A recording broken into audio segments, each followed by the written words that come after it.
بسم اللہ الرحمن الرحیم الصلاۃ والسلام علیکہ یا رسول اللہ صلی اللہ علیہ وسلم الصلاۃ والسلام علیکہ یا سیدی یا حبیب اللہ سرکار کی آمد مرحبا، مدنی کی آمد مرحبا، سونے کی آمد مرحبا۔ درود و سلام کے بعد مختصر سا تعارف جشن عید میلاد النبی صلی اللہ علیہ وسلم کا اور اس پاک ہستی کا جن کے دم قدم سے ہم کو یہ مبارک دن نصیب ہوا۔ آقائے دو جہاں حضرت محمد مصطفیٰ صلی اللہ علیہ وسلم کی ولادت مبارک انتہائی جوش و جذبے اور احترام سے منانے کے لیے 12 ربیع الاول ایک مذہبی تہوار بن چکا ہے، جسے پوری دنیا میں نہایت عقیدت و احترام اور جوش و خروش سے منایا جاتا ہے۔ تاہم بہت سے لوگ نہیں جانتے کہ اس دن کو دنیا بھر میں کئی سو سال تک 12 وفات کے طور پر منایا جاتا تھا۔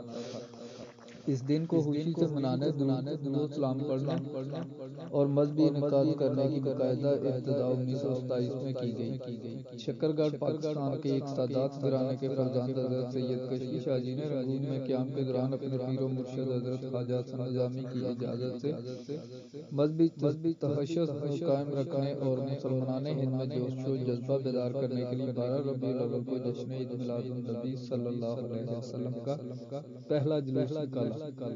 بابا جی کشفی پیر بانی سیرت النبی صلی اللہ علیہ وسلم اور بانی جشن عید میلاد النبی صلی اللہ علیہ وسلم حضرت بابا جی کشفی پیر نے عید میلاد النبی صلی اللہ علیہ وسلم کا جلوس نکالنے کے لیے برٹش گورنمنٹ سے باقاعدہ اجازت لی تھی۔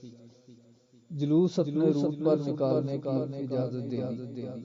برٹش گورنمنٹ باری نفری مقرر کر دی۔ شمع رسالت کے پروانے ہاتھ میں سبز ہلالی پرچم اٹھائے درود و سلام پڑھتے کاروان کشفی کے ساتھ چل پڑے۔ کاروان کشفی انشاءاللہ قیامت تک چلتا رہے گا۔ سلام اس عظیم ہستی پر، سلام شمع رسالت کے پروانوں پر۔ یہ وہ زمانہ تھا جب شودی اور سنکٹ جیسی ہندو تنظیمیں غریب مسلمانوں کو زبردستی اور پیسے دے کر ہندو اور عیسائی مذہب اختیار کرنے پر مجبور کر رہی تھی۔ ان حالات میں بابا جی کشفی پیر نے اپنی جمع پونجی سیرت النبی صلی اللہ علیہ وسلم اور جشن میلاد النبی صلی اللہ علیہ وسلم کو کامیاب کرنے کے لیے صرف کر دی۔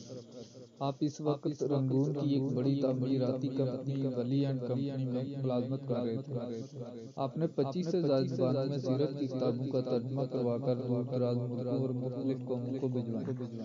آپ نے سیرت کی تقریباً 21 لاکھ کتابیں تھوڑے سے عرصے میں چھپوا کر لوگوں میں مفت تقسیم کروائیں۔ بابا جی کشفی پیر نے قیامت پاکستان کے بعد 12 ربیع الاول کو سرکاری طور پر منانے کی جدوجہد کی، جو آپ کے وصال سے پہلے پوری ہو گئی۔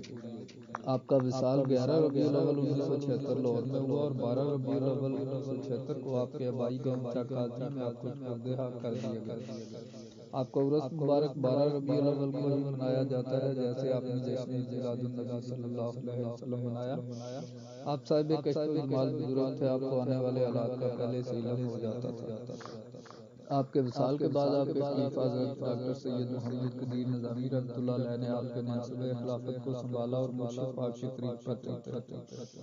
بابا جی پیر قدیر رحمۃ اللہ علیہ سرکار نے آپ کا مزار مبارک تعمیر کروایا۔ حضرت سید محمد قدیر نظامی سرکار کے وصال سے پہلے ہی مزار کی نئے سرے سے تعمیر بابا جی کشفی پیر کے بیٹے معروف قانون دان سید احسن مظفر شاہ صاحب اور ان کے نواسے سید محمد وحید حسین نظامی سرکار نے شروع کر دی۔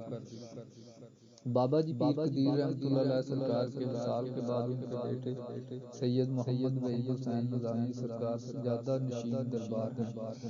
زائرین کے لیے دربار کھول دیا گیا ہے، دن رات عقیدت مند حاضری دے کر اپنی دلی مرادیں پاتے ہیں۔ یہ ویڈیو دیکھنے والے تمام مسلمان درود و سلام پڑھ کر بابا جی کو خراج عقیدت پیش کریں۔ بابا جی میری اس چھوٹی سی کاوش کو قبول فرمائیں۔ انشاءاللہ اس سلسلے کی اور ویڈیوز لے کر حاضر ہوتا رہوں گا۔